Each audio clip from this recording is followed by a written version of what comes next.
Good afternoon, good evening. What's going on, people? How are we today? How is everybody doing on this Saturday evening? How are we doing? How are ya? How you feeling? I'm not late. I'm right on time. I am right on time. I'm here. Where are you guys? You guys are late. Get better internet connection. Today's video, I'm going to discuss Lammens again. We're going to talk about Rasmus as that moves. I want to discuss this Bruno situation a little bit as there's some stories floating around, apparently decent Saudi sources, that Bruno could leave, but we'll talk about that in a minute. Tomorrow is a must-win game for me. I mean, I know it's only the second game of the season, but it is absolutely a must-win game for us. Feels crazy to say that, but there's just too much context around it all, isn't there? So, yeah, a lot to talk about as we get into today's live. I'm going to, as well, post a video on Lammens. I don't know. Probably, I guess I'll just post it tomorrow. Maybe I'll post it early in the morning. Maybe I'll post it in the evening. I don't know. I've already made it, but I was trying to figure out when I should post it on us signing him and what he brings to the table. I try not to do it too early, just in case. You know what I mean? Just in case. But yeah, I try not to do it too early, just in case. You know, but it feels like it's time. It feels like it's time to post that Lammens video and get it up there. So a few things to discuss today. Did I see the under-18s game? Yes, I did. Mantato was impressive. That group of under-18s at United is really good. I mean, holy, that is probably the best youth group that they've had in a long time. I mean, as they all come into, you know, obviously more of the ages that you know, they start to be on the brink of men's football. Thwaites, Mantato, Ibrahimov, and obviously JJ Gabriel and others. There's so many crazy talents in that youth team that I'm sure over the next few years will be coming through into yeah. I mean, I don't. Some of them are the ones that are too good to be loaned. You know what I mean? When you look today at Max Daumann making his debut for Arsenal, and you think that might be 1 year away for JJ Gabriel. Like, that might be 1 year away. And part of the reason that you do something like that, in the case of, say, like Max Daumann giving that debut, is because it provides the players with a belief to stay. A lot of clubs were in for Daumann. Daumann playing for Arsenal today is a direct result of that. It is because they probably promised him and told him, we're going to get you on the pitch this season if you stay. And there you have it, you know, and it's about convincing them to stay as well. So I have a strong feeling we will be seeing similar out of JJ Gabriel, considering, you know, he'll be training with the first team apparently this year, according to Simon Stone. Obviously, Ruben Amorim's keeping a mindful eye on him. You would think that he could even play in the cups by the end of the season. I mean, that would be quite wild. But impressive stuff. Yeah.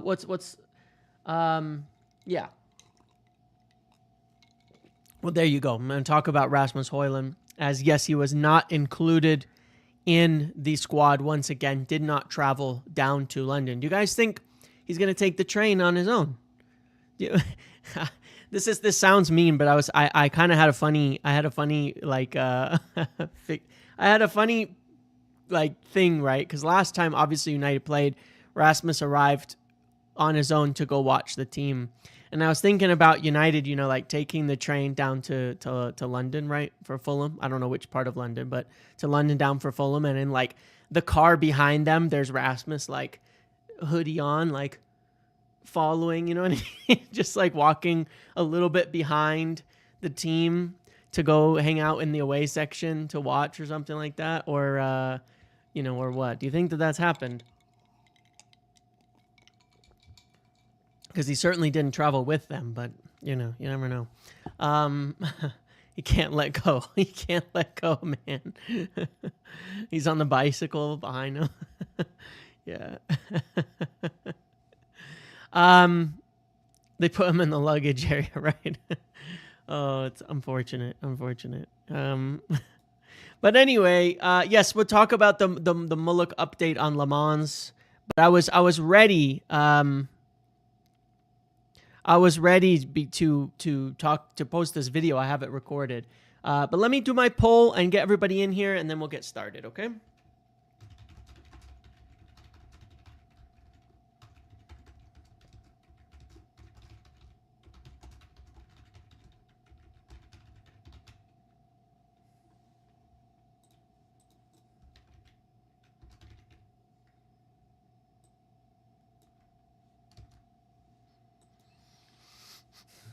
Let's see who votes no on this. Ew, disgusting. Disgusting. If anybody votes a no on that. Disgusting. Disgusting. Disgusting.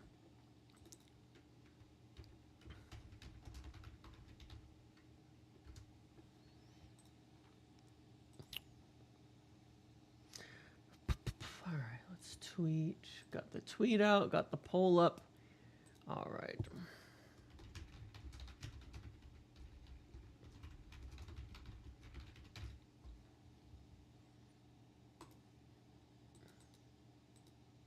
And here we go. All right. Let's get going. I'm ready to start. I don't know what that disgusting is, but yeah, let's start with talking about the officials because I'm very angry. I'm very, very angry about the officials. I'm very upset about the officials. I'm very irritated about the whole situation. Right on time, by the way, there is another tweet from about Bruno that I want to bring up. We're going to talk about that. I'm sorry to get distracted, but I did mention him in the title for a reason. Because there are some stories about Bruno from Saudi that genuinely hold some weight. And yeah, it's weird. It's weird. We're going to get to it. I need to not get too distracted, but we're going to get to it. Okay?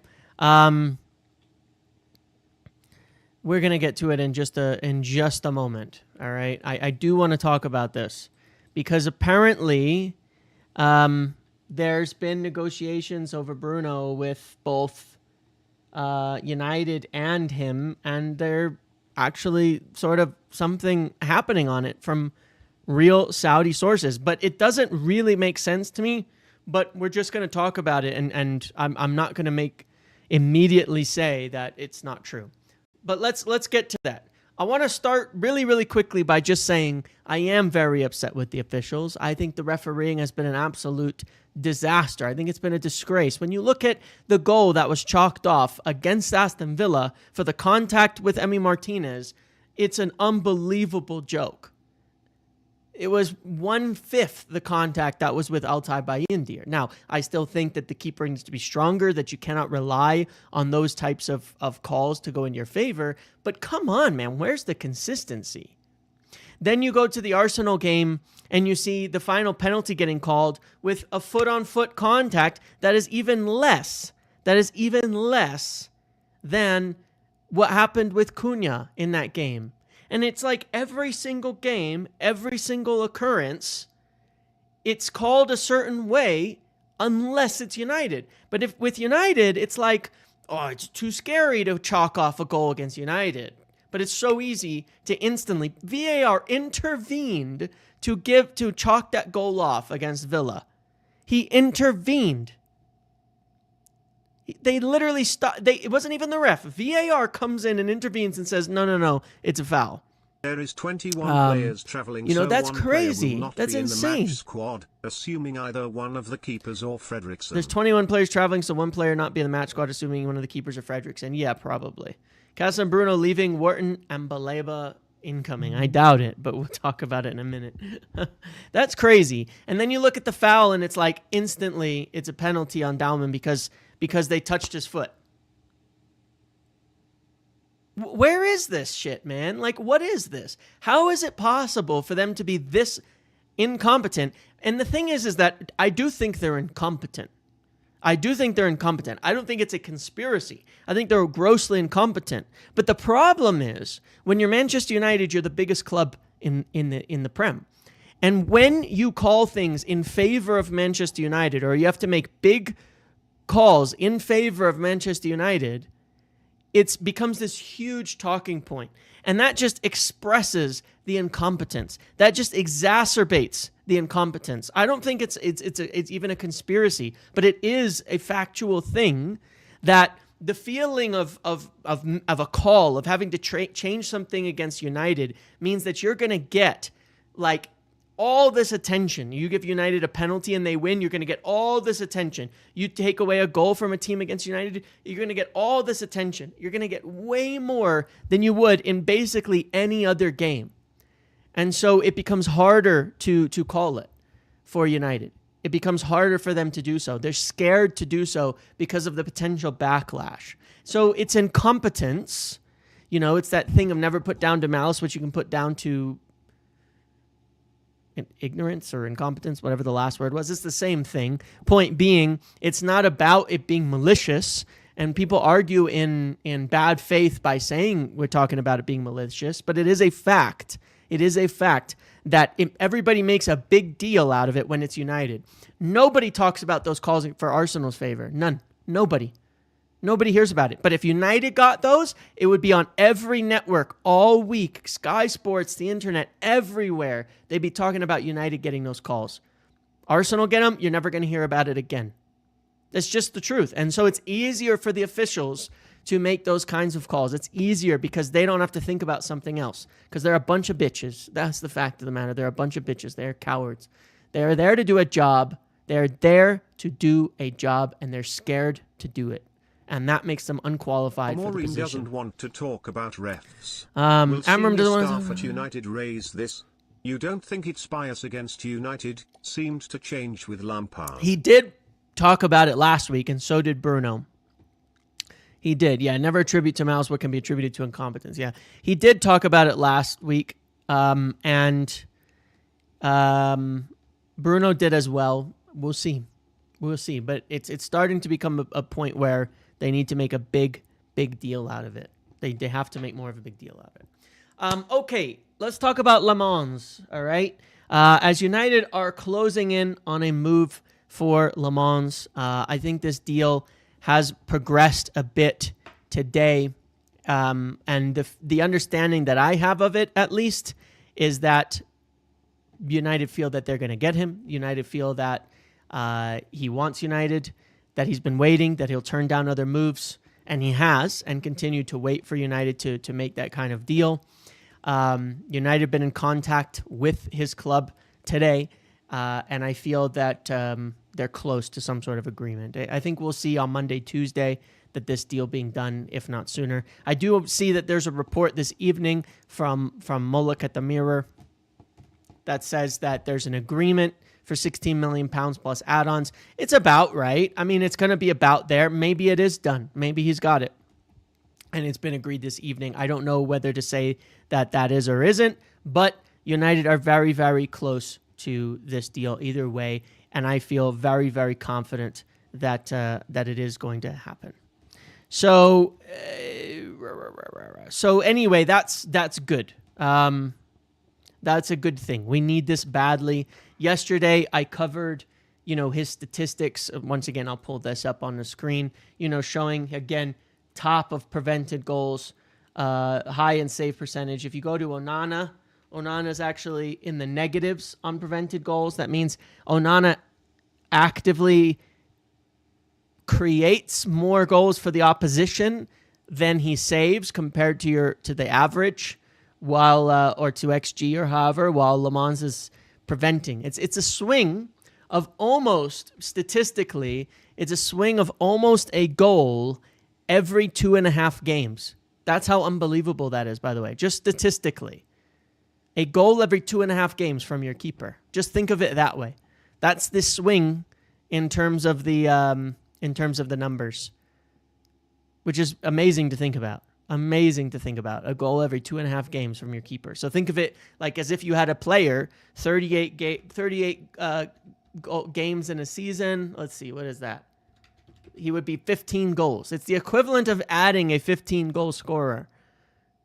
We're taking a player who scores 0 and adding 15 goals statistically. Okay? So, look, Lammens is coming to be the number one. I don't buy the competition for Onana BS. Well, it is competition for Onana. It is. But that competition might as well be easily won, and that's why he's being brought in. Trafford is funny. He had a bit of a shocker today, but to be very clear, he had that was one of the worst sweeping performances. I'm not sure that Trafford is a sweeper like he'd been asked to for City, because he had an absolute mess of that game as a sweeper, which is not what we're looking for, by the way. Ruben Amorim is not looking for a sweeper keeper. He doesn't ask his keeper to do the sweeper job. He asks them to be a box keeper, which is what Lammens is. Stuart with the 10 gifted memberships to the community. Thank you, as always, Stuart, for all the support. Thank you so much for that. But yeah, I mean, I think it's how did recruitment not see the stats on Onana? What recruitment? You mean Ten Hag? Buying his former keeper like he did with every other player he tried to get, someone that he knew personally. What stats? There's no stats. You don't need to be a sweeper. You still need to be a good passer. If you look at Lammens on his stats here, he is not a sweeper. He does everything in his own box, but claims a lot of crosses and makes good saves. That's what you want. Donnarumma is quite poor. Honestly, I'm quite glad we avoided this. His numbers are also bad, quite bad. Ten Hag lost today. Did he end up losing? I didn't see the end of that game. One of the things I also wanted to say, by the way, that I think is worth talking about here, I wanted to go back to a video that I posted in, I want to say March or April. And my expectation at that time was a lot worse than the reality of where we ended up. Okay. But one thing I very much want to add on this, I really want to make this clear, is that Lammens is not, I repeat, capital IS, is not a panic signing. It is not a player that United have not been interested in and following for a long time. It is not somebody that isn't in their plans. And I actually want to demonstrate the proper planning that has been in place with United in this window, and it gives me confidence because I believe firmly that one of the biggest reasons we've had such a failure in recruitment is because the majority of our decision has been reactionary, off the cuff, buy this guy, oh, we like that guy, buy this guy, and not long-term planning for the future. Not watching players for months and months and months and really determining their strengths and weaknesses and seeing if they're the right type of people. And I want to show you something that kind of does prove that. If I go back to this video, which I did, by the way, in place of the infamous chart, okay? Nobody's taking screenshots of this. I wonder why. If I go back to this video, which I did before summer, as a replacement for my chart, it was 5 positions, 5 players in each one. You'll note Liam Delap, of course, everybody knew that, and Benjamin Šeško down there at number 4, and Ekitike in that list too. Now, we tried for more. We tried for Watkins in addition. We tried for Gyökeres as well. We tried for more strikers than this, but you can see, of course, Benjamin Šeško and most of the strikers we tried for were on this list ahead of it. So, point being, we planned and got a striker who was on our list. Then you go to the 10s. Ready? Look at the names on the 10s. We've got Cunha at 3 and Bumo at 5. They were the expensive options. We really liked Tyler Dibbling as well. They were the expensive options, and we ended up pulling off the money to buy them. So again, long-term planning. Players that we wanted all along if we could get them, if we could afford them, okay? We did not make emergency signings or anything like that. Then let's go to number 5. There you go. My choice at the time of the players we were linked with and I knew we were following was Lammens. There was Trafford, Lammens, Chevalier, and then Zion Suzuki included from a previous year. Even if we sell Garnacho and Hojlund, even if we sell Garnacho and Hojlund, do you see a midfielder? Do you think he wants to wait for Bale no matter what? I think it's still quite unlikely at this point in time that we get a midfielder because we don't have anybody lined up, and it feels difficult to get one of the guys that we'd want. But with how they're operating, you never want to say never. Like, it maybe comes out of the blue. You know what I mean? So we have Lammens here as well. And you even will see, I said here, Trafford may have a move to another club lining up that isn't even Newcastle. It was Man City. I knew back then. I did hint at it. Bayindir could depart. So essentially, he'll be potentially the replacement. Lammens will be potentially the replacement for, of course, Bayindir. And the reason I share that is because it's not a panic signing. It's a player lined up. And that's why I think it's going to be successful, is because we've actually done the due diligence. We've actually done the long-term planning. We've actually done the watch these players for a long time, have all the information, and make shrewd decisions about them, not panic out of the blue and just buy somebody for crazy money. This is a guy we planned to get. So the question becomes, if you go to the midfield, there was Ederson, Wharton, Anton Stack we were linked with at one point, Baleba, Yeoman. There's all these names. So the question becomes, if we can't get one of the ones we really want, will we buy anybody? Just to answer your question there, Stuart. Well, if you look at how we've operated in these other areas, unless we can get somebody that we've wanted a long time, then the answer is no.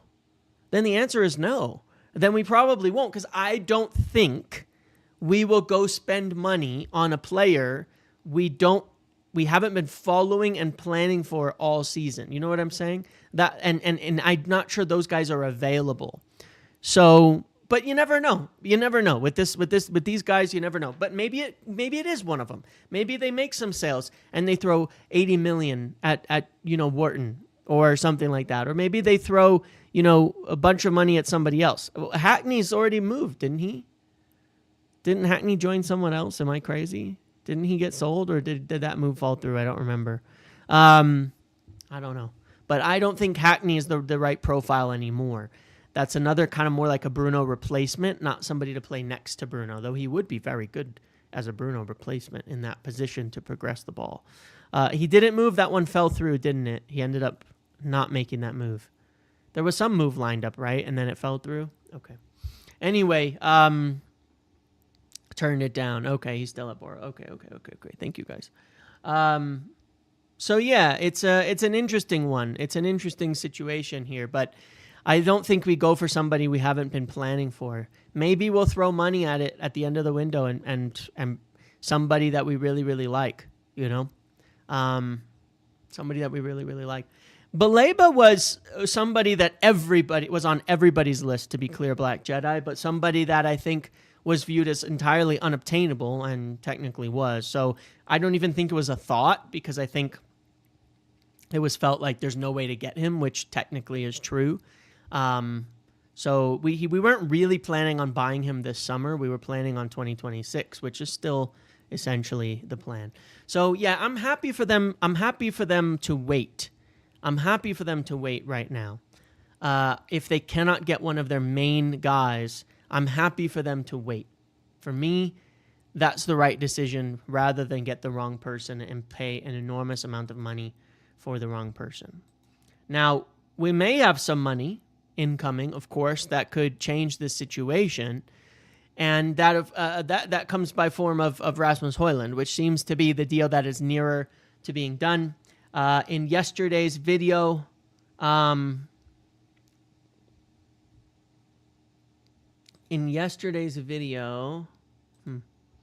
I I said that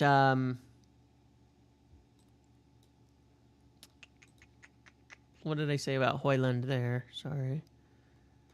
Man. All right. In yesterday's video, I mentioned that there was essentially a formula of deal on the table for Rasmus Hojlund, which was a loan plus obligation situation. Okay. A loan plus obligation situation for Rasmus Hojlund. That is something that seemingly was progressed last night. I think Fabrizio in a late night video confirmed that there is basically progress been made on that loan plus obligation deal for Rasmus Hojlund to occur, that he has advanced talks with them, and that this deal is moving forward. Once again, Rasmus Hojlund has been left out of the traveling squad, so it's obvious he's not going to play for United. He's not in the plans. He's still training. He's not been kicked out, like I said before. That's not going to happen. They don't see it that way.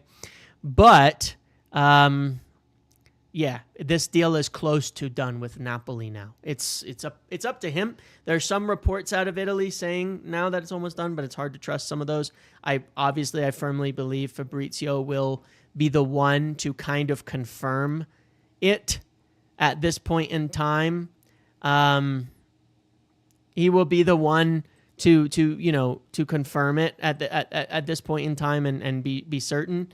How much is the fee? I don't know, but I believe it would be close to 30 million pounds today in terms of the deal for Rasmus Hojlund. Now, essentially, in how the math works out, it'll be a gain for United. It'll be a gain for United in this year, and then the following year it would be a big gain for United. So seemingly, it's looking good. I'd be surprised if this doesn't happen very, very soon now.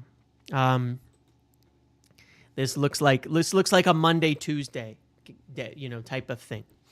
It's been advancing, and I keep covering it each day, and that's why I wanted to cover it again today. It's close to happening. It's moving forward. He's definitely opened the door. The loan plus obligation is seemingly on the table, and a permanent move was something that obviously United were looking for, hoping for, and that Rasmus was wanting, if he's going to leave, to get a permanent move. If he's going to leave, that they have a place for him, that he has a serious role, in everything. Anyway,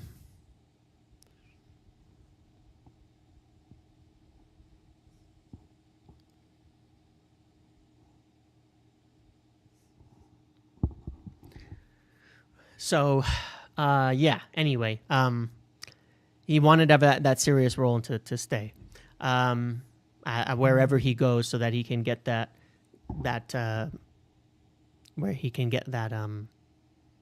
permanent move. I'm sorry, 1 second.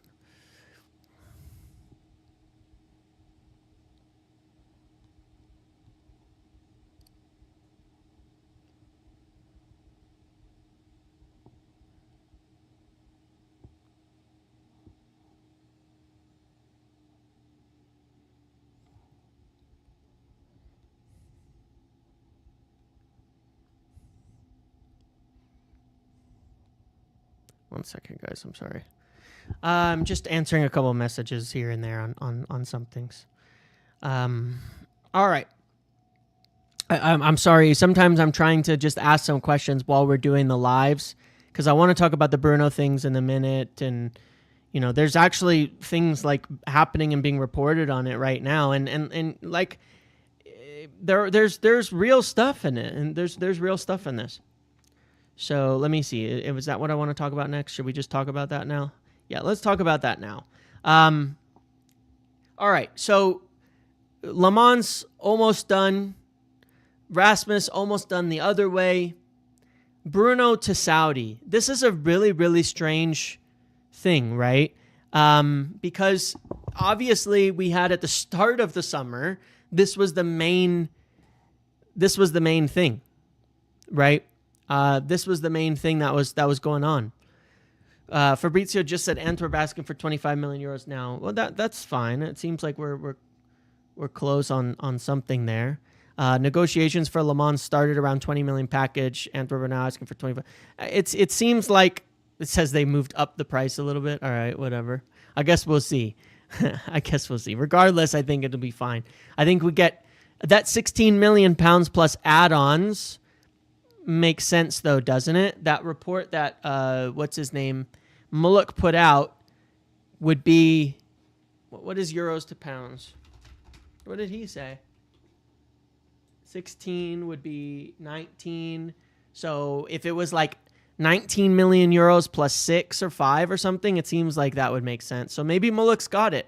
Maybe he has it right, and we're closed in on a deal at that price.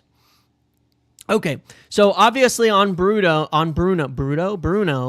there's been, obviously on Bruno, we started the summer window with all these rumors around Bruno, and he was close to having a deal to go, to Saudi, and he was thinking about it, and he was considering it, and he actually almost did it at the end of the day. He almost did it. He almost took that move. Like, don't let anybody tell you it wasn't close. He took his time thinking about it. He took his time considering it. He took his time, kind of working on it. And then in the end, turned it down and decided to stay. It was always up to him. And, and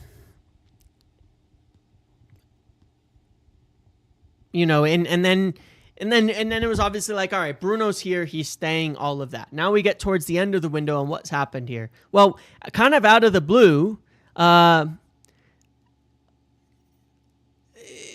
Al-Ittihad, I think I have the correct club there, wherever Benzema is playing at the moment, are apparently pushing really hard to sign him. And based on the reports, and I thought they were just kind of BS when I first checked it out, but I thought they were kind of BS when I first checked it out. But then when you ask people about it, they say no, like this is serious. This is serious business. Like, Saudi are serious about trying to get him in. Apparently willing to offer something like 120 million to United should he accept it, and offering crazy big wages and things like that. Now, on the Saudi side, they think that it's serious and has real possibility.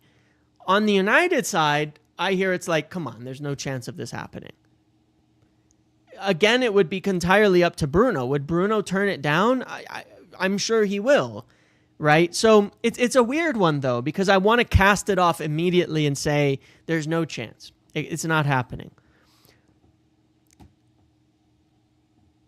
So, but at the same time, like, they're still there. They're still talking. They're still pushing on it. They're still very serious about it. Essentially, what happened is they've got more budget been made available or something like that.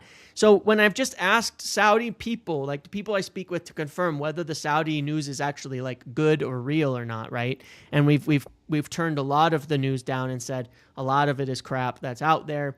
They've said to me that this is real. Again, from that side. So I think that they feel like they've got something here, and they're going to try to get Bruno at the end of the window here. I don't think he's going anywhere. I'll be honest. Like that, I just don't think he's going anywhere. I don't think that United want to sell him. I don't think that he wants to go. But like, it'd be crazy if he did. And I don't necessarily want to even get into debating it. But like, I'm surprised at how many people are saying to sell him, because you do realize we may not get, no matter how much money we have, we may not be able to get somebody this window, right? Let me ask you guys. Would you? I'm actually curious. Is this a vocal minority situation? Is this a vocal minority? I'm curious about this. Is this a vocal minority? Oh my God, it's not. It is an actual majority that would sell Bruno.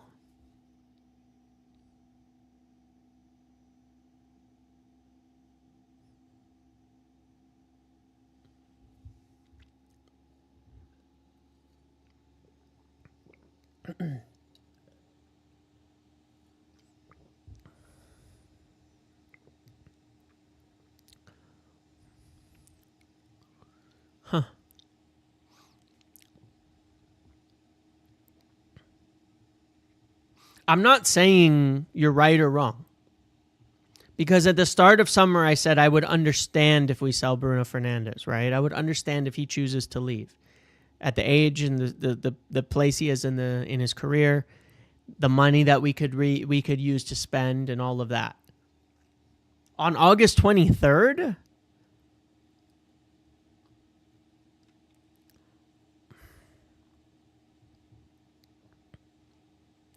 I don't think we can get Baleba no matter what. I don't know if that changes people's thinking. Could we get Wharton? I don't know.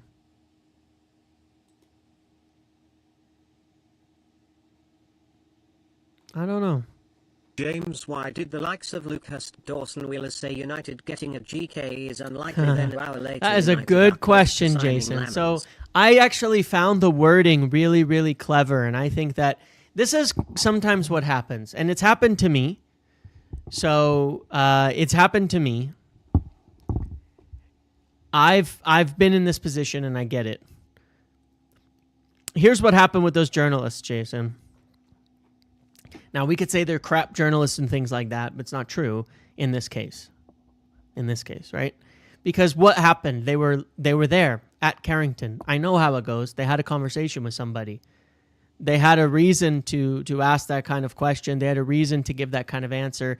They had a reason to report that, right? But I think they got... There's times when I've taken information and misinterpreted what is told to me because the club are not very forthcoming about their information. They can be very clever about how they say it. So what did they actually say? What they actually said was, Onana is staying, and it was probably something like, Onana is staying and he's going to be our number one keeper. He's our number one keeper and, we're not going to replace him this summer. And then what do they brief on Lammens? What do you hear about Lammens? Oh, he's a backup. They got cleverly done by words. It was clever wordplay that stitched them up on that deal. Jamie Jackson said the prior Monday there was unlikely to be any keeper, and I think he misinterpreted what was told to him too to believe that it was any keeper. But there's some clever wordplay in there essentially. So that's why. So let's look at the response. 304 votes, 57% yes. You would sell him right now. I don't think I would. I don't think that I would.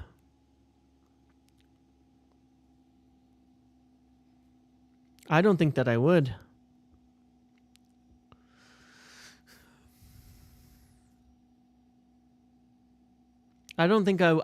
that I would sell him if you're asking for my position, because I'm not so sure that I'm not so sure we can get a replacement right now. Like if you asked me at the start of summer, my answer was leaning towards yes.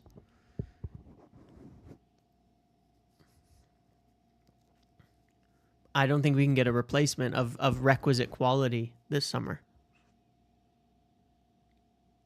I don't think that's going to happen anymore. We don't have enough time.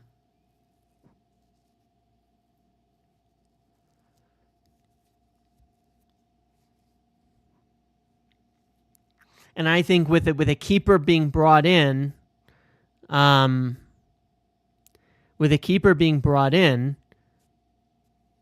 think we can get Champions League anyway.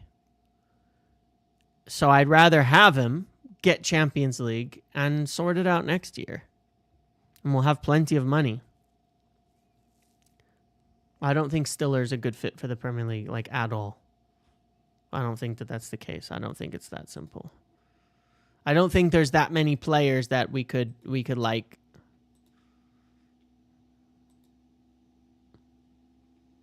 Yeah, I don't think that he can do it. I don't think we're going to have these players that suddenly make it all work.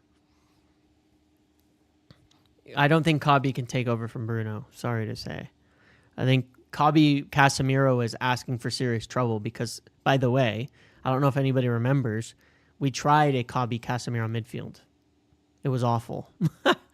I mean, you could play Kabi Ugarte. I still think that's actually a decent midfield. But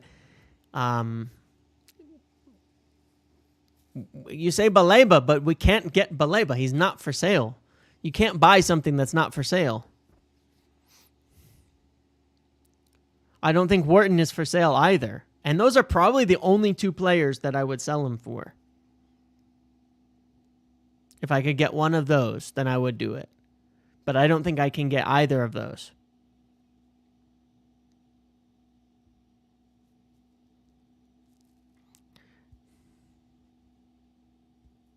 And then I think you'd have a serious situation where you'd end up in a position where you don't get Champions League, and then you end up with just as much trouble later on, and you set yourself back. Camavinga. Still not a replacement for Bruno, but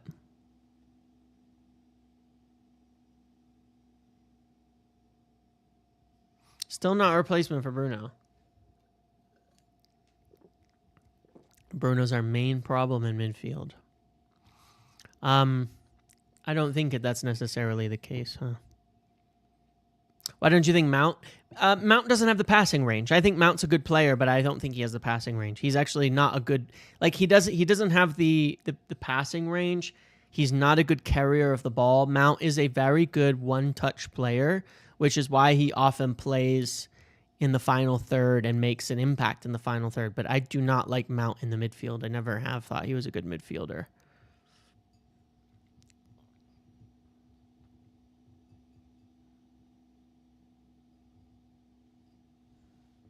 I have my own. I certainly have doubts about Bruno in that midfield position.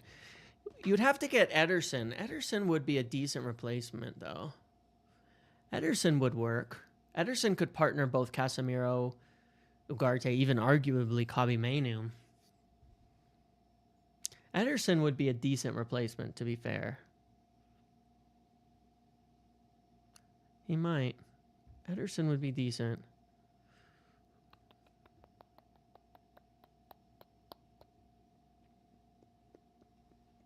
And then you'd have more money, and you could go buy someone else next summer very easily. I have doubts. You know he's the problem? No, those aren't the same things. I don't like to make definitive sweeping statements about players at the start of the season. You know what I mean? I don't like to do that. That's not really like my thing. I think people too often end up in bad situations. I think people too end up stuck on opinions before. You know what I mean?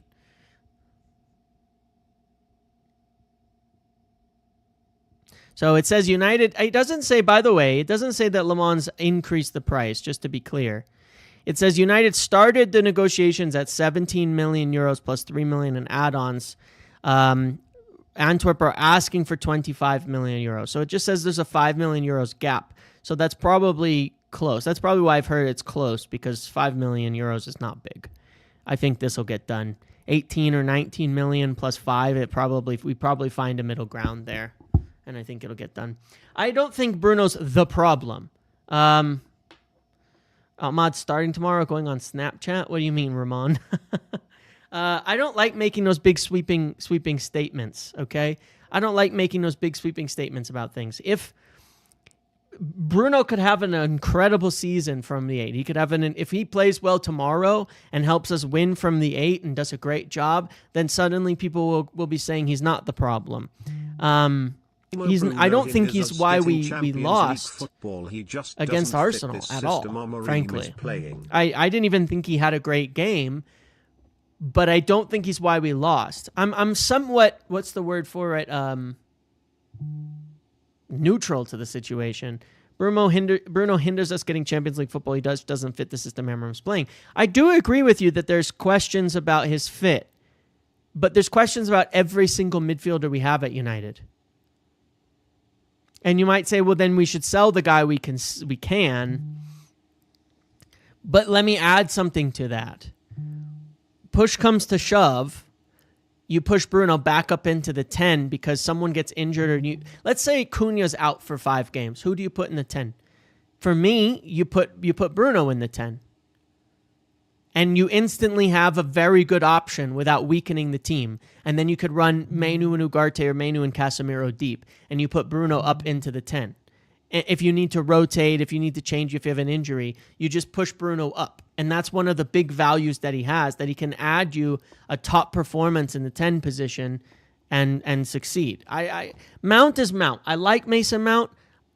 I'm yet to see him consistently put in any kind of production. I think it's very, very easy to say that he can replace Bruno, but come on, guys. You want to talk about recency bias? Xerxes hasn't barely made it on the pitch. Mount's barely done anything in his entire United career. Bruno is one of the best players we've had of the last 10 years. Like, come on, guys. Come on. Like, you are weakening the team by doing that. Just bear that in mind. You are weakening the team. You are not getting, on average, based on historical data, anywhere near the same quality, the same output, and the same productivity with Mount or Xerxes as you are with Bruno. You're not. You're just not. It's not it's not even close. Okay? Like, even with the doubts that I've had, you're just not. Right? I would feel more comfortable if I knew we were going to get somebody certain in the midfield. I think he'll fetch a fee next summer too. I think Bruno will fetch a fee next summer. We are one game in, and I think the problem is this. Here's my problem, all right? Let's settle it like this. All right? Let's settle it like this. It's August 23rd. It's August 23rd. We had a very good performance against Arsenal.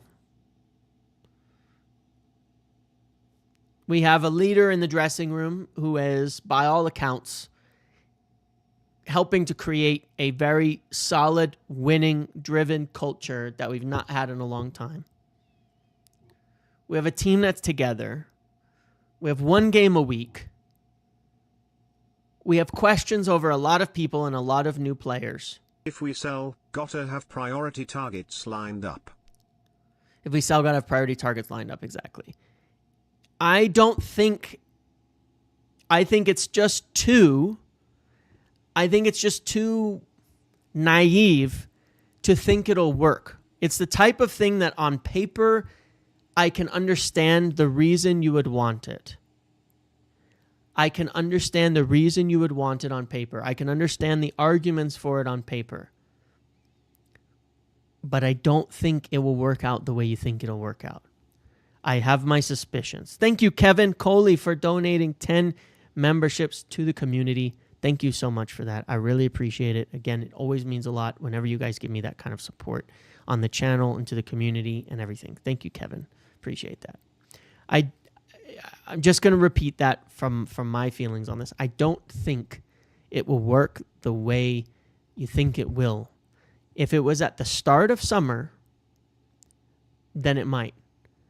But we have spent 10 weeks now training, playing, practicing, and putting all of the work in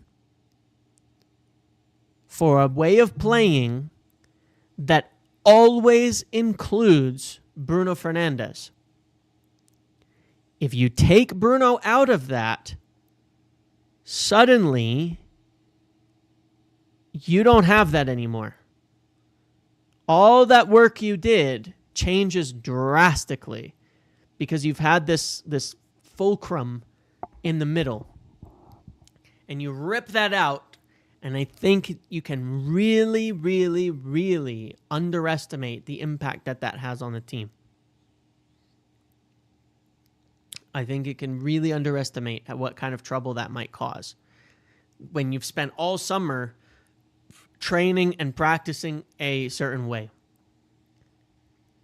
I don't think I'll convince some people. I don't think I will. And I'm not going to make accusations about people. I know there's a lot of people who have doubts on Bruno, I myself included. myself included. I had plenty of doubts about Bruno. Last year in December, I wanted him to leave. Over the course of the season, I thought he improved. I thought he improved dramatically. When we ended the summer at the season, I thought I've gone back and forth many times on this. I've gone back and forth many times on this, and I don't know the right answer. But what I'm not going to do is speak that definitively about it, and so I will leave it as this. What does Ruben Amorim want? What does Ruben Amorim want? If Ruben Amorim believes that he can sell Bruno, buy somebody else, and perform, then do it. If Ruben Amorim wants to keep Bruno under any circumstances, then keep him. It has to be up to the coach. You can't rip a player that he feels is vital to his team out of his team and ask him to be successful. You can't. It's got to be up to Ruben. That's the answer to me. I don't care. My opinion doesn't matter. I don't even want to have an opinion on it, frankly. Because I think the opinion is leave it up to Ruben. If Ruben says yes, let it go. If Ruben doesn't want him to leave, don't let him leave. That's all. Because I think that's the person, you have to delegate it to the person who needs to be, who needs to make those decisions. You can't say Ruben must also win games and then tell him we're going to take your player you want most to help you win games. You know what I mean? Like, you have it both ways. You can't say, well, yeah, Amarim's got to win some more games. Let's rip a guy that he thinks is going to be crucial to him winning games. You can't. You know? So it's up to him. It's up to him. That's all.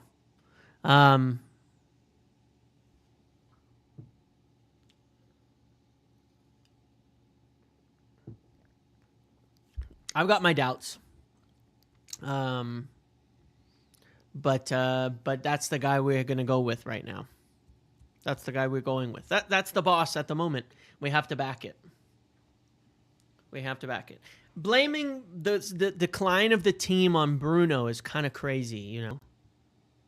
It's kind of crazy. I've been trying to think of an analogy of that because, like, I get the impetus to do that. All right, let me ask you a question, okay? Since Ineos have come in, we've had our two worst finishes in the last 15 years. Are they worse than the Glazers? Since Wilcox has come in, since Omar has come in, this is a dangerous question I'm asking, by the way. Since they've come in, we've finished worse than the Glazers, than we did under the Glazers. Would you say that the ownership, Wilcox, and Ineos are worse than the Glazers and Ed Woodward?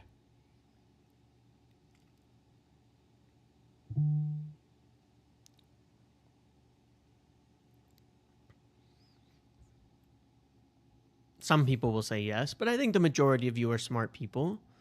I think the majority of you are intelligent. You wouldn't say that they're worse because you can understand the context around everything, right? You can understand the context that goes around this, right? You can.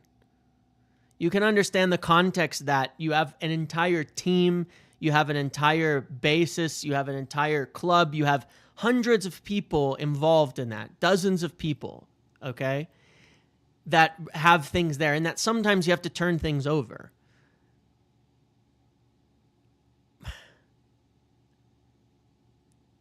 Bruno could be responsible, but that's like saying Jack Grealish was the reason Aston Villa were in the championship. You have to destroy to rebuild. Or that they barely escaped relegation when in fact he kept them from getting relegated once they were promoted. I'm just trying to use an example of like super superior players. Is Cunha the reason why oh God. Somebody's posted something stupid. All right, hold on. Is Cunha the reason why Wolves finished in like 15th or something like that?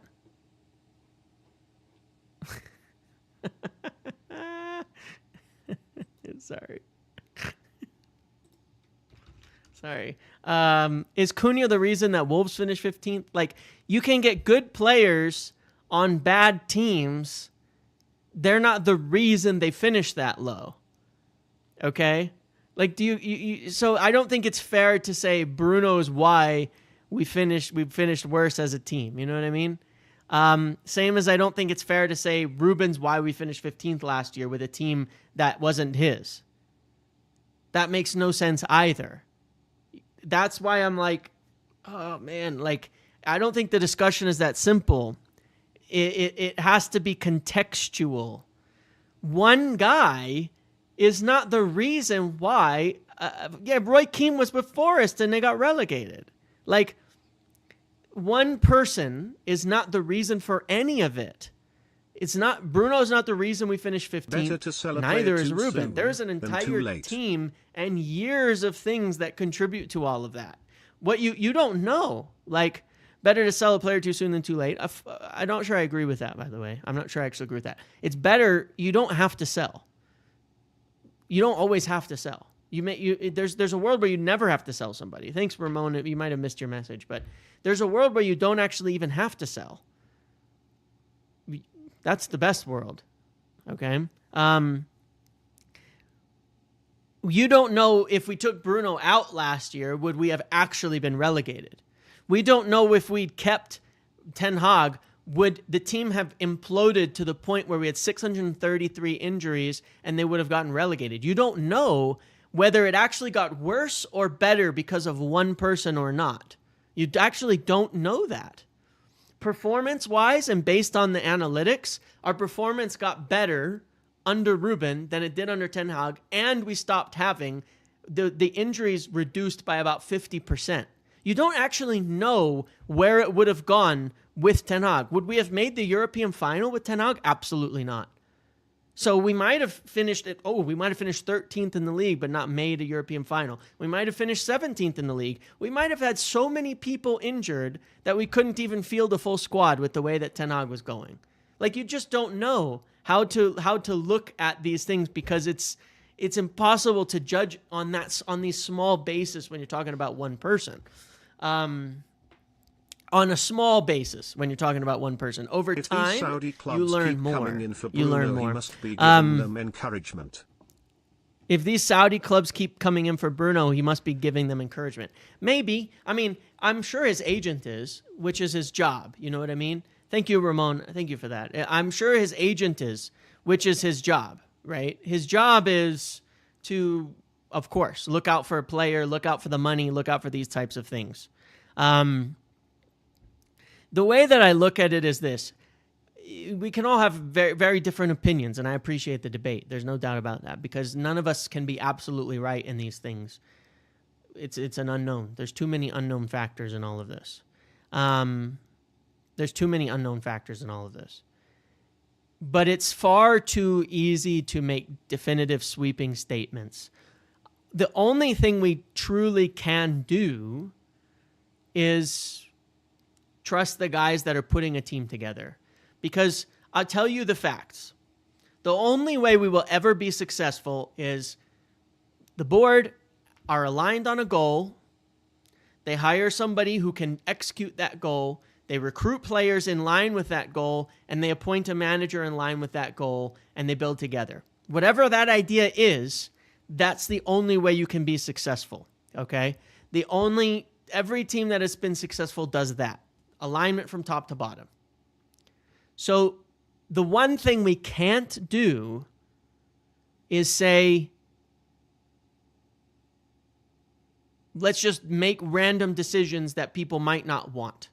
So in that case, I would rather see the team, the club, management through Bruno on down. I would rather see what I want to see is not what I want to see. What I want to see is that the club is run correctly. And then let's see what the outcome is of that in the end. That's the first thing. That's the only thing that matters to me. Whatever that decision is, I want to see the club being run correctly. As long as the club is being run correctly, I don't care whether it's something I want or don't want personally, whether it matches my opinions or not. I just want the club to be run correctly, and that will be our best chance of success. I know that if the club is not run correctly, then we will fail. The only guarantee we have of failure is if we do not have alignment from top to bottom. Then we cannot succeed. So if they decide, and if their decision, and if Ruben says, I want to keep him, then we keep him. If you compare Bruno to an NBA player, he's like That's a it. Westbrook Lammens or becomes Harden, number good one. stats, Oh, I'll let these but read over out. a 38-game season, it will be really hard to win the league with them. Lammens becomes number one into Can't be boxing. I selling think he'll Bruno become at number one this pretty stage quick. of the window. Too important on and off the pitch. I will definitely consider a Casemiro sale now and sign an Agum. Trust RA to get players trained who'll help us achieve Project 150 aim.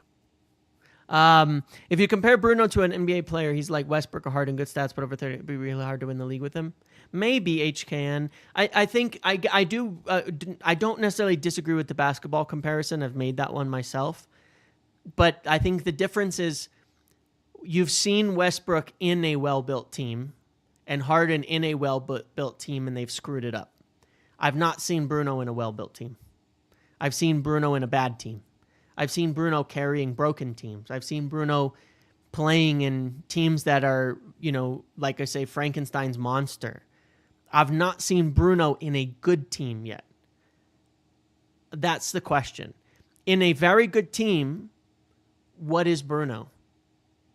Do you know the answer? I don't know the answer. I don't think anybody knows the answer. We can all make assumptions because I see the comparisons.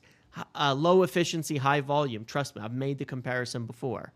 I've said it about other players as well. But in a good team, we don't know. In Portugal, he's takes a back seat and they play pretty well. So I don't think we can be sure of that. We've never really seen him in a balanced team. That's the counter to that. But I do understand the comparison and don't necessarily disagree. I just think James Harden, I don't know. I think Westbrook's a chucker for what it's worth. I've watched him for a long time. I've always thought that, to be fair. But I've also watched him in a good team do the same shit he's always ever done. He's been in teams that should have won and not been able to do it.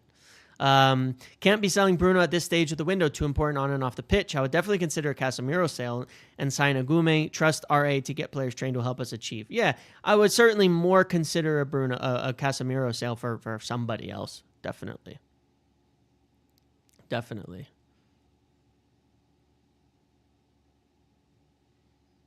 No, I don't think you can make those guarantees, man. I don't think you can make those guarantees, Lee Farild. I don't think you can make those kind of guarantees. I don't agree with making guarantees that when a good player leaves, things will get better. They might. They might not.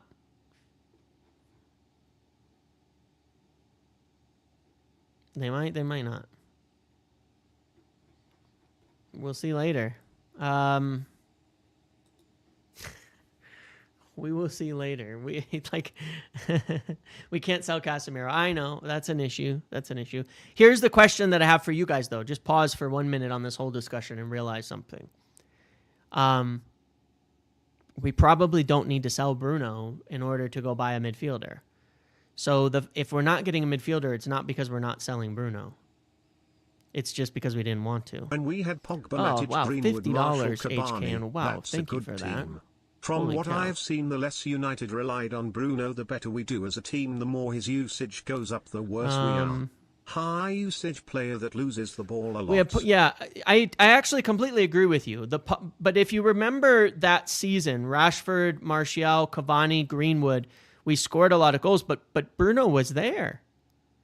That's kind of my point. As we get better, his usage goes down, and then we can still perform well. You know what I'm saying?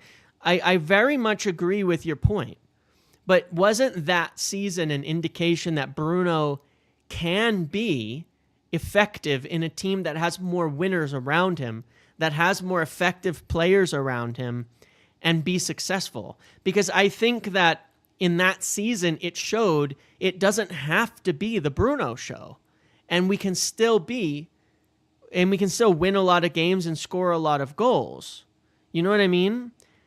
Like, I thought Bruno was very good that year. I think that season was evidence that Bruno can be a lower usage, better efficiency player, if you get what I'm saying. So I'm not in disagreement with you, because you're right. And that's kind of my point. If we have a much better team, then you don't notice as much Bruno, right? What was that, 2021? Didn't he have 18 goals, 12 assists that season? Sure, and I do agree as well. Counter-attacking football was the strength that year we played in transition. What I want to say about Ruben and why I don't want to give up on this, okay? Let's go to the tactics board, all right? What I want to say about Bruno, what I want to also say about Ruben Amorim that is interesting is that football has, I don't know if you guys been watching the games this weekend? I bet most of you, right? You don't have any lives, right? This is what we do. Just kidding.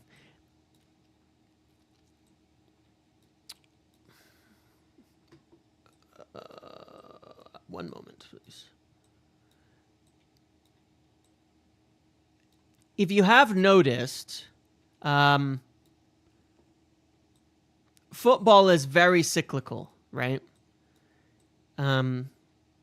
It went from, we were playing like counter-attacking football, fast-paced football, and at the time, possession football became the meta, right? It's almost like a game, right?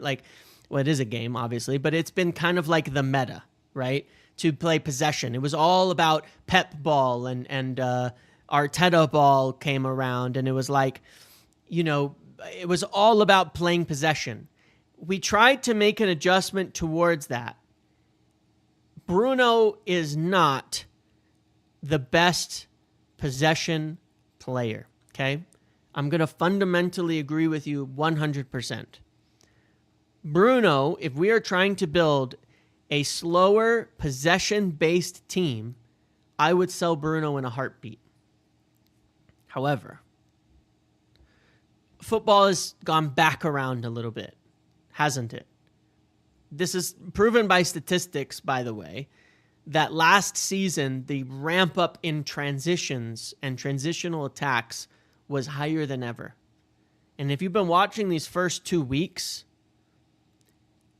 it's outside of terrorism ball from Arteta, it is still very much moving in the direction of high-paced, direct football in transition.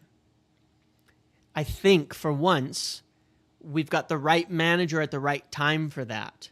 And it's ironic because we went like 2 possession ball and then started to build some weird thing with Ten Hag, and now we've kind of gone to where we can play with some transition and fast attacks. It's not counter-attacking football, but it is transition-based football. Again, very, very akin to Jurgen Klopp's Liverpool. That's what Ruben Amorim wants to play. If you watched the game, right, Ronan, I agree with you. Attacking football and a fast transition teams. If you watch the game against Arsenal, even though we had 61% possession, would you say it was a possession-based game, or would you say we attacked with quick transitions? I think the answer is obvious.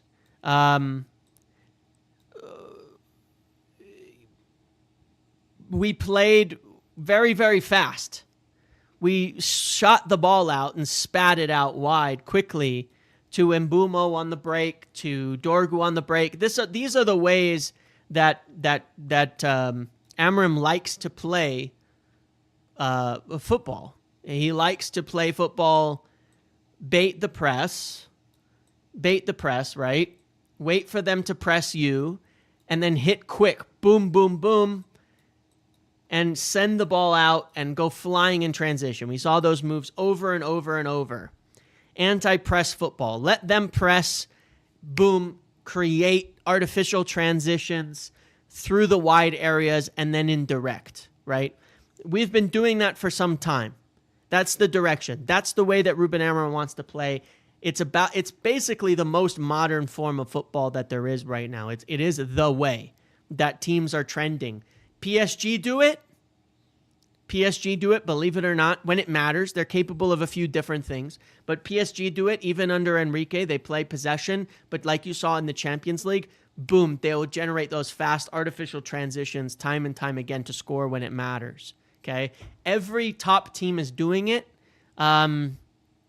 It's certainly the direction that it's gone. And, it's more Klopp than it is before. Even Pep had shifted his strategies when he brought in Erling Haaland to play a little bit more direct. Is a Manchester United and he's still, I legend, think, in the middle of trying to figure that shift out. 291 games, 98 well. goals and 86 Bruno's a assists. Manchester United legend. I hate our fans don't rate him. 291 I love games, that 98 guy. goals, 86 assists. Not too bad. I love that guy. Yeah, agreed. If you're playing that way, then having midfielders who can pass does help. Having players who can play into those strengths can help. Having players who can do that can help. I think in that way it does kind of fit Bruno. If he can still control himself a bit, because I like I said, I'm balanced on this, and I said in the first half of the last game, I thought he was poor. I thought he was bad. I thought he gave the ball away too easily. I thought he rushed too much. His decision making was mediocre. Okay, but I've also seen that he certainly can. So like that season with Cavani and all of them, I think that season is an example of when we can do kind of the same things. I think I think Bruno can be excellent on the break. I think that he can play in a way that is transition based and fits what we want to do. So we'll see, man. We'll see. But like I said, my final opinion on this, just to put my view on this to bed, as I said before, is I don't really care what we do, as long as everybody's in agreement, as long as they're all on the same direction, because I can see the arguments in both ways. If they think Bruno is integral to making it work this season, then you can't sell him. If you think you can sell him and replace him, great. If you think you can replace him without selling him, then do that.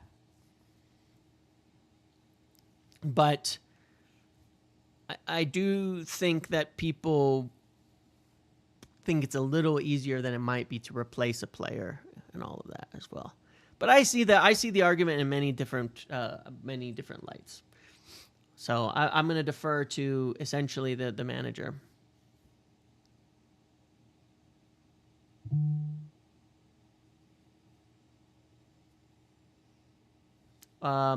Really weird.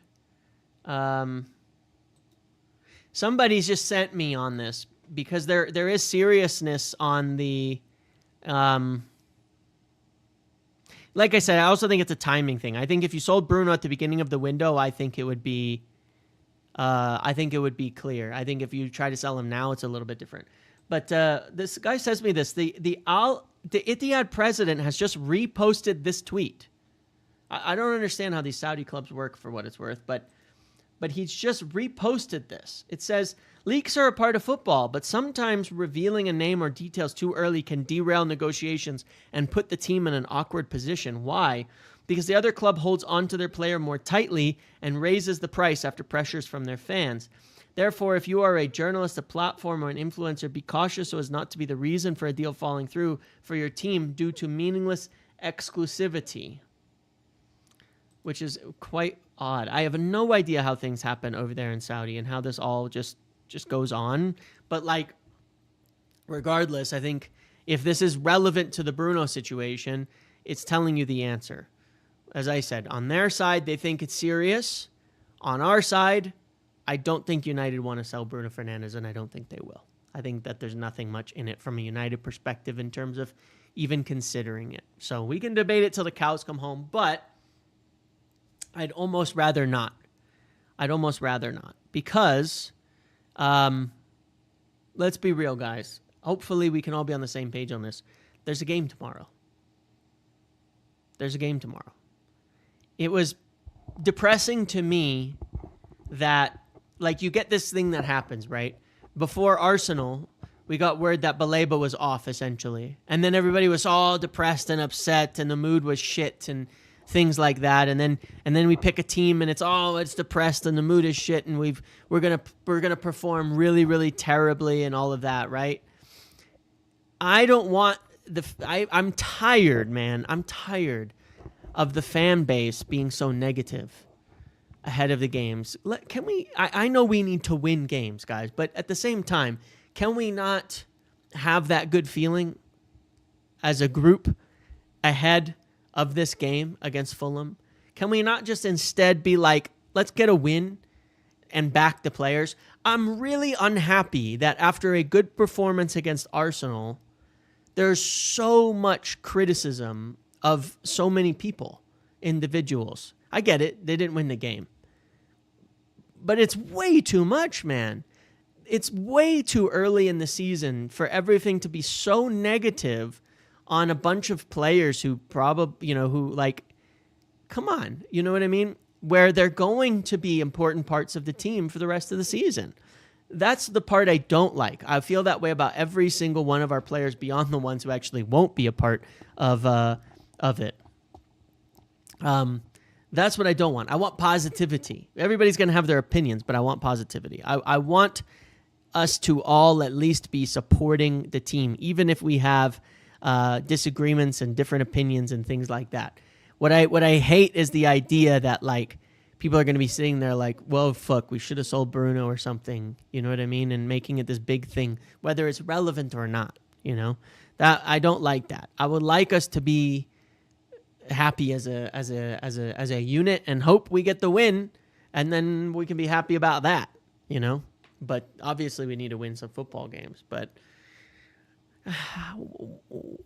why worry about it today? Why worry about it today? We don't have to worry about it today. Why don't we instead hope that we can win?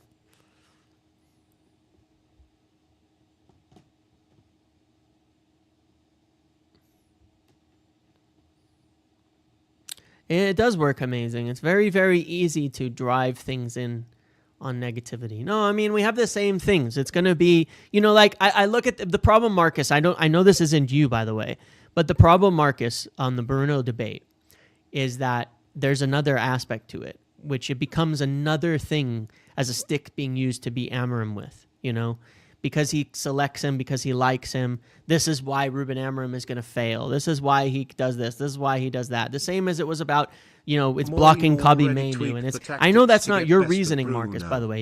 I know you're a stand-up guy. You're a stand-up guy, and I know that's not what your opinion is, but it is used. It has been co-opted, this Bruno debate, by a lot of people to become. There's a lot of overlap with this very, very toxic. Oh, there we go on the zooms again. This very toxic. Oh, it's so zoomed in. I can't do that. This very toxic, small group of the United. A portion of the fan base doesn't want us to be good. We need build gradually. We have been a 15th place squad for multiple years. This very small toxic group of United fan base that's like, it makes it all about it. They don't want Bruno because Bruno is blocking Kobbie Mainoo, or they don't want Bruno because of other ulterior reasons that they have, because they don't talk to them, because he doesn't answer their DMs. You know what I mean? They don't want Bruno because they don't like him, and then they're going to use it as a means to say, look at Ruben Amorim who does this and all of that. You know what I mean? That's not what you're doing. But it is what happens. It is what a lot of people out there are doing, and they try to push that way. Amorim already tweaked the tactics to get the best of Bruno. Delict moved to the double pivot during position, which will free up Bruno. It's one of the many tweaks. Correct. It pushed Bruno up higher, which was better, for sure. A portion of the fan base doesn't want us to be good. We need to build gradually. We've been a 15-place squad for multiple years. That's true, too. There's a lot of people who would rather see us fail with what we're trying to do now because it's not the way they want to do it. There's very, very much an agenda being built on this Kobbie Mainoo, Bruno Amorim deal, and it's very messy, and it's really obnoxious, and I don't like it. I don't like it at all. I think it sucks. I think it sucks. I think it's a really, really crappy way to go about things. That's all. Like I'll say this to you, right? Like I watched the City game today, right? And obviously they're not, they're more successful in recent years than we are. But you know what you're not going to see plastered all over Twitter after the game is Rico Lewis taking a shot into Rosie when City are losing. You're not going to see that because you don't get that from other fan bases like United fans do it. United fans, man, there's nothing that United fans hate more than Manchester United. There's nothing that they hate more than Manchester United. There's nothing that United fans seem to enjoy more than like taking the piss out of their own players. Bruno it's want? so weird. It's in I don't his get hands. What does Bruno want? It's in his hands. Yeah, that's up to him. It's not just the price of being biggest. There is. It doesn't matter. We can say don't have fans and things like that. Blah blah blah. Fine, whatever. The fact of the matter is, I have never seen. I can see it with Liverpool. I've never seen it with Arsenal. I've never seen it. I saw it with Arsenal during the extremely toxic years. It would happen a few times. It happened here and there over the years, for sure. But it's very different. It's very different. It is something that is somewhat unique to United fans, that they will hate and abuse their own players even before they've kicked a ball because they disagree with them. Chelsea fans don't do it. Arsenal fans don't do it. Liverpool fans don't do it. City fans don't do it. I have never seen what I see out of so many incredibly popular accounts and influencers and things like that make a name out of being dickheads to their own players. It's unbelievable. And they don't think it affects us. And they don't think it affects the team. And they don't think it affects the players. And it does. It fucking well does. It absolutely does. It absolutely does. It totally does. It makes a big, big difference. These things do matter. These things do matter. Those teams weren't bad for 15 years. Yes, they were. Liverpool were bad for 20. Arsenal have been bad for 20 years. Arsenal have been bad longer than we have. They still haven't won anything. They've won less than we have. It's just crazy. It's crazy. We don't have to do it that way. We don't have to be that way. We should be better than that. We should be better than that. We should all be better than that. And like I said, but hey, I want to point out one thing on this, okay? I want to point out one thing on this. To me, a lot of it ties into that whole this whole kind of tactico thing, okay? This whole tactico arc, all right? Because I think a lot of times people are more interested in being right than their team winning because they've become, in their own, an online celebrity. And so they get too involved in their own celebrity. I'm worried of fallout if Ruben doesn't win in XT2. I missed a message, didn't I?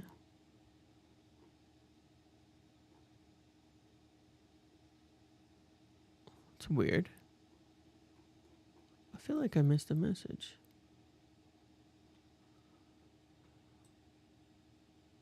So strange.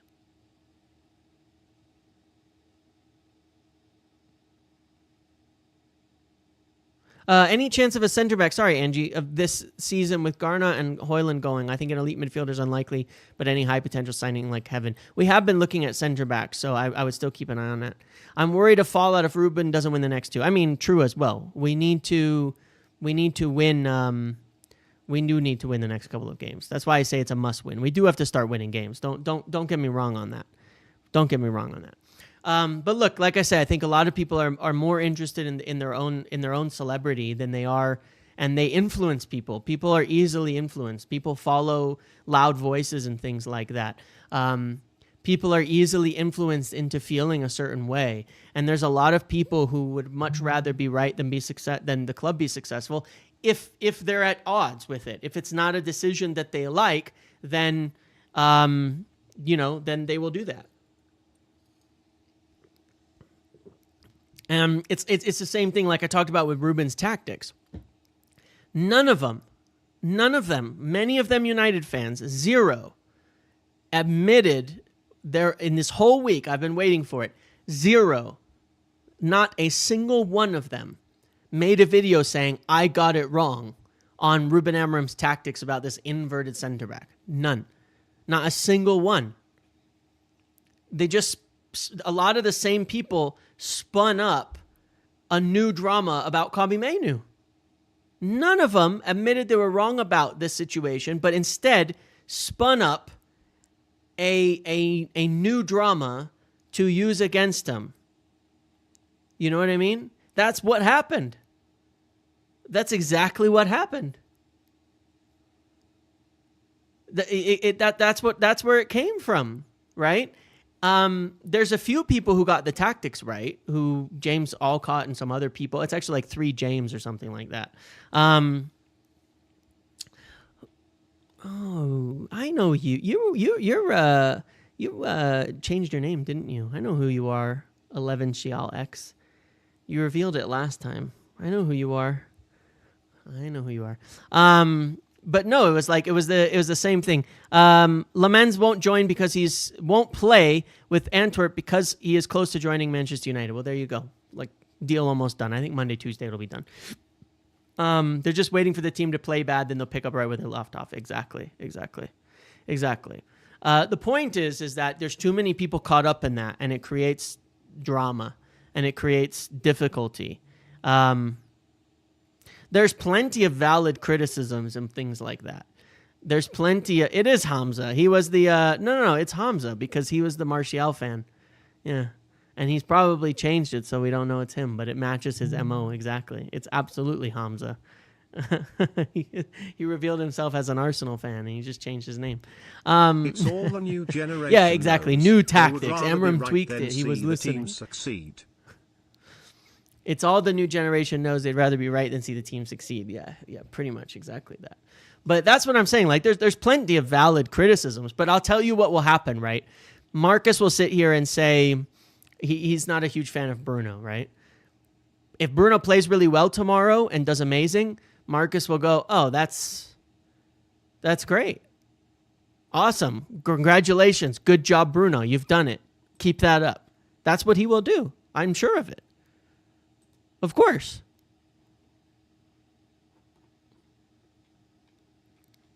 Of course, that's what he will do. That's absolutely what he will do. Same as most people who are reasonable, right? People who have reasonable complaints. They will see, if they're wrong, they'll be happy as long as we're successful. That's exactly what they'll do. But there's a lot of people who don't want that to work, that won't admit that. So it's like the deflection. They'll say, well, the reason it didn't work with Ruben is this one thing. And then that one thing works out. And instead they'll switch and say, well, we still lost. Okay, but hold on a second. Hold on a second. What about that one thing you were talking about that you made a huge, big fucking deal about? This inverted center back or something like that. What about that?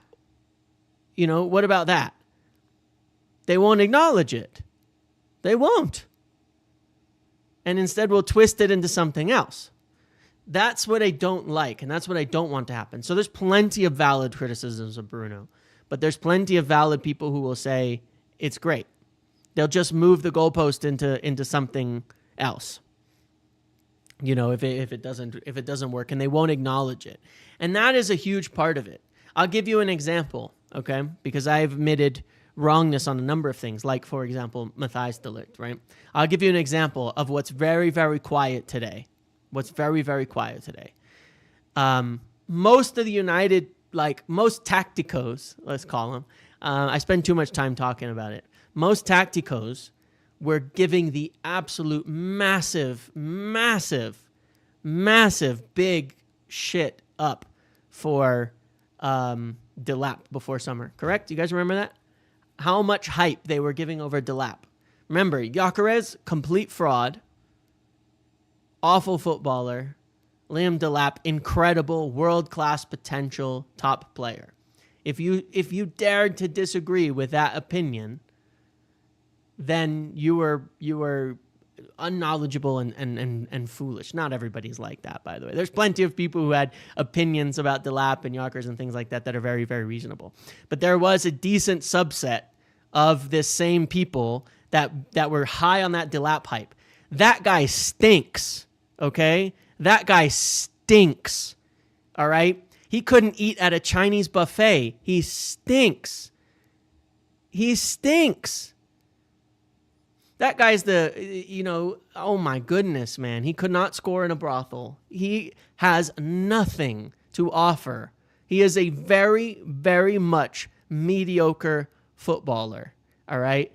Everybody is scoring goals, and he is nowhere near it. Everybody in that team is significantly better than Liam Delap, okay? Now, he's not that bad. I'm being dramatic here, right? He's not that good. He's not even close to that good. He just isn't. You know, he's like everybody. They've got 5 goals. They've got tons of people, and he stinks. Nobody's acknowledging it. Nobody who is making all the big hype about is talking about Liam Delap. And then the same, it's usually the same. People who really like Liam Delap who hated Gyökeres, which I think is ironic because they're almost the same player, but Gyökeres is simply better. Okay? They're very similar, but Gyökeres is better. And you saw it today. They're pretty similar, but Gyökeres is better, and Gyökeres gets 2 goals. Not a peep. Not a peep. Okay? Not a peep. I think Gyökeres has been underwhelming too, for what it's worth. Like, I really liked Gyökeres. I think he's been underwhelming. I think not so good. Not as good as I thought he would be. At the same time, I certainly believe he will score a lot of goals simply because he has a really good knack for the goal. He just does. He has a really good eye for it, and he's a really good shooter. Even if some of his other skills don't translate, Gyökeres will score a lot of goals in that Arsenal team because he has a really good knack for goal. But look, it's like, I'll admit, Gyökeres has not been that good. And I thought he'd be already doing a lot better. Don't see anybody, but he scored 2 goals today. I don't see anybody talking about how bad Delap has been all preseason and how he's already been benched by João Pedro, who looks miles better than him. Miles better, you know? Where's the people admitting that they're wrong? You know what I mean? They don't. Just admit it, man. Just come on. Like, it doesn't hurt you. In fact, it's much more respectable. It's much more respectable to admit it. You get more credit when you admit you're wrong on things that you are. Gyökeres only scores against relegation fodder. Wouldn't it be nice if we could score against relegation fodder? Because I think we lost or drew to the relegation teams last year, didn't we? Wouldn't it be nice if we could score against relegation fodder? Like, people break that, like, play that down too much. That's 6 games. 6 games a year you play against relegation teams. You realize that? That's 18 points you can win on relegation teams that you should be taking. Give me those goals, man.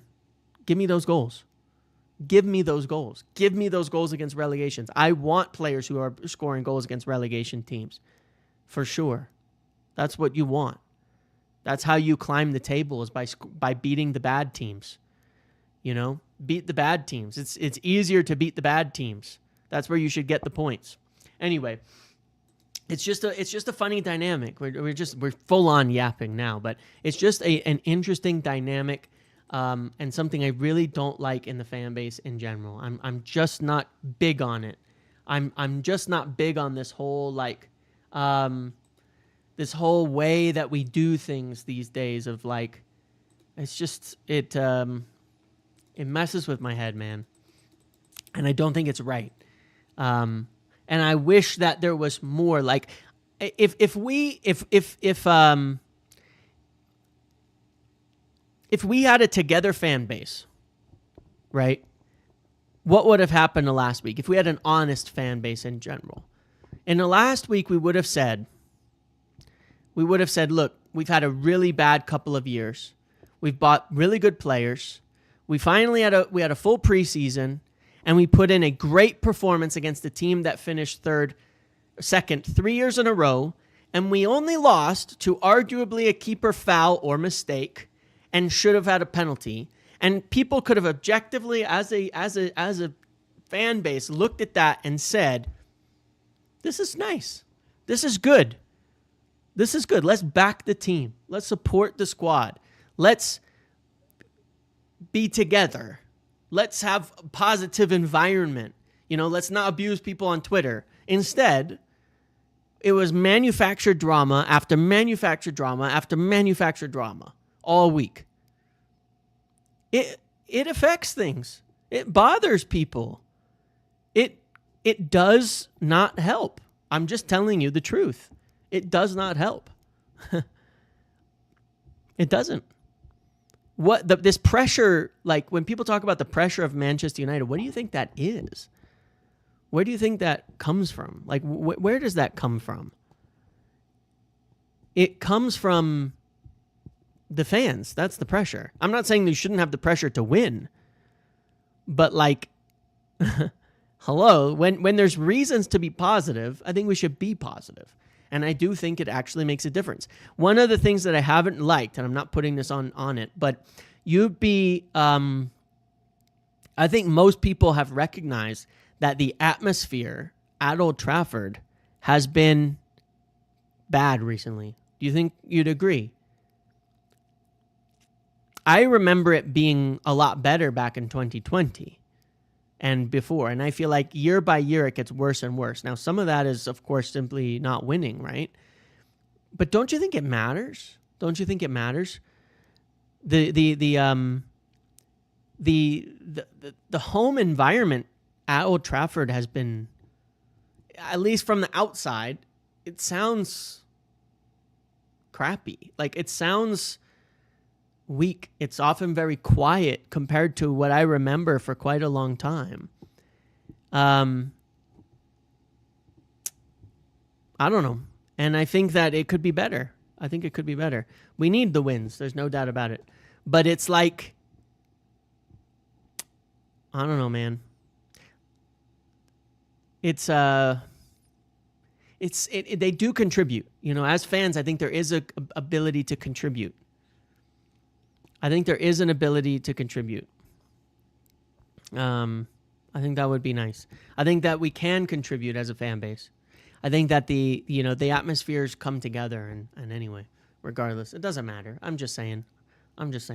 I would like to see things be nicer. I'd like to see things be more at least hope. The biggest thing that bothers me is I think there's a lot of people who hope that United fail. I think there's a 3%, sure, but that 3% might be enough. Like, look, the reality is, do you think that the environment at Anfield doesn't affect things, or didn't, I would say, at certain points in time under Jurgen Klopp? Even before they won the title, by the way. I think it did. I think the environment there did affect things. You can make fun of it if you want, but I think it did. I think the way that Klopp got the fans on side, I think the atmosphere at Arsenal last week was better. Yeah, I actually agree with you, by the way. It seemed that way. But I think the way that Jurgen Klopp got the fans on side, got the crowd on side, got all of that on side, had a positive effect on Liverpool. You can say that the Liverpool and their fans weren't like that until they started winning. I disagree with you, because I remember Liverpool fans we used to laugh at them, and while they were losing games still and making mistakes, and we thought we were the good guys, we were still getting in the top 4 every year, and they were like in the shit still. And we were making fun of them in that first season and a half or so under Klopp. And they didn't see it the way we did. They believed, and they got behind him fully, and they got behind that team fully. And then he gave them even more reason to do so. I think we're a bit more burnt on that front. I think our away end is fantastic. I think our away fans have always been spectacular. Every game, they're always unbelievable. Unbelievable. But, yeah, we'll see. I just think these things contribute. I think these things matter. And what else can we influence? We can't get the club to do anything. We can't make the players play better any other way. But I would say Klopp brought in the local connection that spread to the online fandom. It did. It absolutely did. It absolutely did. What I can say is that I think the abuse against players, like before they've even kicked a ball or after one game, is way too much, and it does have a negative effect on the players. I can tell you that for a fact. I've been telling you this for the last few weeks. I'm just going to say this, and then I'm going to end on this topic. This week, I can tell you for a fact.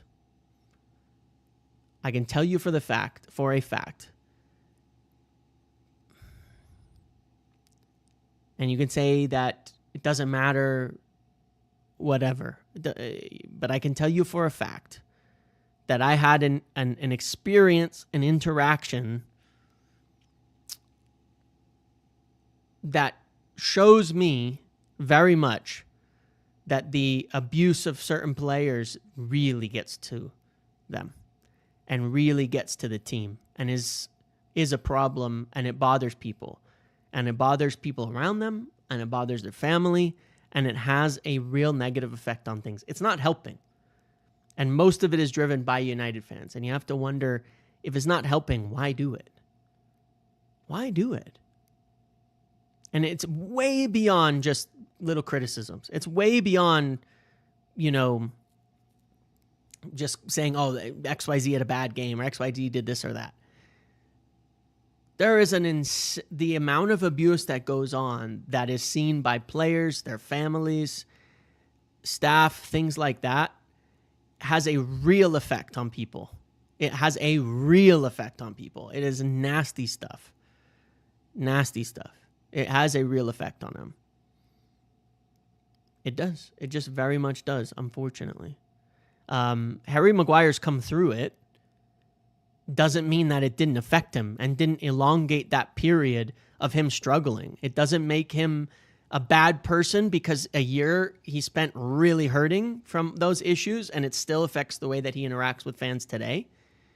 Doesn't make him, anything. It has a fucking real effect on human beings. And so it's not about winning or losing. It's about when it crosses a line. It doesn't help. It only makes it worse.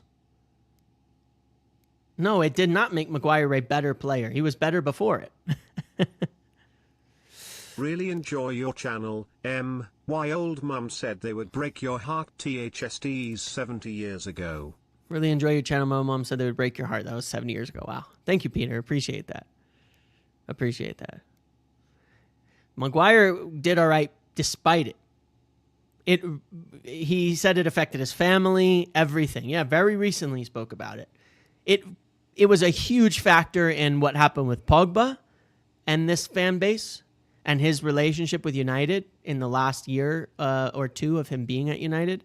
It had a big effect on so many players. You don't know that they would have failed if it wasn't for this kind of shit, honestly. You really don't. You don't actually know particularly how much it has affected people, and has actually, it's wild. It's wild. This is competitive sport. I don't support abuse, but these guys can put in below par performances and expect to be praised. These guys get paid a lot, and a lot of them are not good enough for United, which is the real reason. Yeah, I mean, look, HKN, I'm not saying that they need to be praised. There's no doubt about that. Like, you don't go into the game and say, XYZ had an awful game. He's wonderful, amazing, what a great game. We don't have to be delusional. But there's a big difference between saying, hey, this player, he tries, he's not that good, it hasn't worked out at United, it's best if they replace him, and what actually goes on, which is 10 times worse than that, where people get DMs, people get messages on Instagram, people get talking about like going to their house. People get messages to their family. It goes over the line because whenever people stir it up, the problem is when people stir it up, there are people who take it way further than that behind the scenes. I mean, look at Semenyo. I mean, that was from like enemy fans, I guess you should say, like fans. Manchester United are proceeding in talks to get Lammens deal done. Follows exclusive update on Friday on talks underway in agreement with the goalkeeper. Deal not linked to Onana's future. Okay, so not much of an update. Not much of an update. But what we know, yeah, slightly recycled. We're on our way. That's the thing. Like Pogba was getting, there's racial aspects to it that have gone on too. There's no doubt about that. There's racial aspects that go into it. It's not all that though, because there's certainly, white and black players that have gotten crazy abuse, like we know with Maguire and things like that too. I think with some players, some black players, there's often an excuse given where people were criticized differently because of their race. Not that it doesn't happen to other people too. But yeah, it's like it's crazy. And I had an experience this week. That has, again, I've been kind of saying it all summer about this, that it bothers me and it's something I want to do better at. But I had an experience this week on that was very, it's sad. That's all. It's just sad. There's not much I can do about it. Emmanuel, yeah, I know. I get that, but I don't think the best players feed off of hate. I don't think that's necessarily true. Cunha would get in fights with players with fans at Wolves, and he wanted out of there as soon as possible. So he has a good attitude. He's a good guy.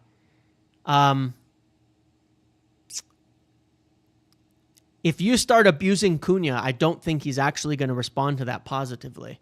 I think people maybe are reading into what happened with Cunha and Wolves fans wrong. He did not respond positively to the abuse from Wolves fan about rumors of his future and things like that at all. Okay?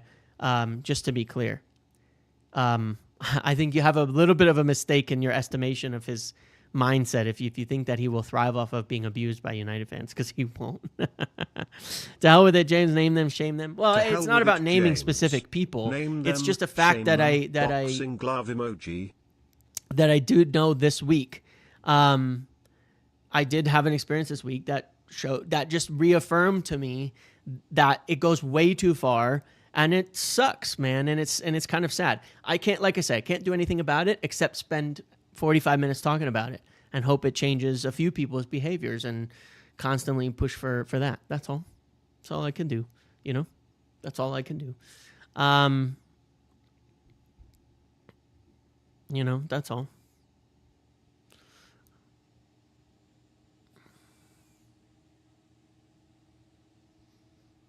And I just wish it would be better, because I do think it would affect performances. Appreciate the content, James. Tuned in late but wondering if the Bay India style facial hair challenge is still on. Haha, and yes, abuse is never okay. Yeah, unfortunately, I was thinking about that, about the Bay India challenge. How about we do it anyway as a goodbye? What does Lammens' facial hair look like? Wait, what does Onana have? Does Onana have the just the goatee? Yeah, he does. All right. I'll make you a deal. I'll shave everything but the chin. I'll shave everything but the chin for Onana, because that's his fate. That's what he's got going on. If he starts and keeps a clean sheet. If Onana starts and keeps a clean sheet, I'll shave everything but this and I'll let it grow out. And you'll hate it. But I've done that before, so I'll shave everything but the chin. Now, that'll be the challenge for Onana. He's doesn't. He's got I see the picture of him. He's just got the chin hair, so we'll do that. We'll do that. We'll just for this weekend, we'll replace that challenge. We'll replace that.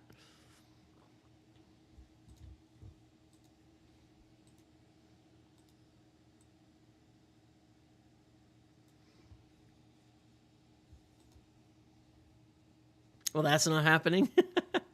Your facial hair is safe. Oh man, that's funny.